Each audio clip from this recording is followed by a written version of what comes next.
9 माह की बच्ची निशवा के वालिद को एसपी गुलशन ताहिर नौरानी की धमकियों की वीडियो मंजर आम पर आई है। वालिद का कहना है कि उनकी बच्ची जिंदगी मौत की कशमकश में है और पुलिस अफसर उन्हें धमकियां दे रहे हैं। आइए पहले आपको सुनवाते हैं कि एसपी ताहिर नौरानी का क्या कहना था।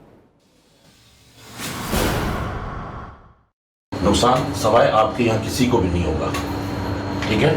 हमारे शोबे, हमारी पर्सनैलिटीज, हमारा मफाद अपनी जगह, लेकिन जो तकलीफ आपको होगी वो आपको ही होगी और किसी को नहीं होगी। जो भी डिसीजन है वो आपको होगा। कैसे साहब, मैं आपके साथ हूँ, FIR से लेके अरेस्ट तक। ये फिर आप अपने आप से खुद सवाल करें, खुद जवाब दें, हम आपके साथ हैं। तमाम चीज़ों से हट के मैं आपको फिर बता रहा हूँ कि नुकसान आपका होगा या जितने भी लोग खड़े हैं, किसी का नुकसान नहीं होगा। लिहाजा बहुत अच्छे तरीके से कानून आपका साथ देगा, आप बेहतर फैसला कर सकते हैं। अभी अल्लाह उसको ज़िंदगी दे, हम भी दुआ कर रहे हैं। अभी भी ये जो हालत है ये भी गफलत की हालत है, इस पर भी FIR हो सकती है। इसमें अब जब दिल चाहे करवाएं, इसके लिए आपको थाने आने की ज़रूरत भी नहीं है। हम ये चाह रहे हैं जो इन्वेस्टिगेशन ये भाई आप लोगों के साथ कर रहे हैं, हम करेंगे तो वो ज़्यादा कारआमद होगी, वो ज़्यादा अफेक्टेड भी होगी।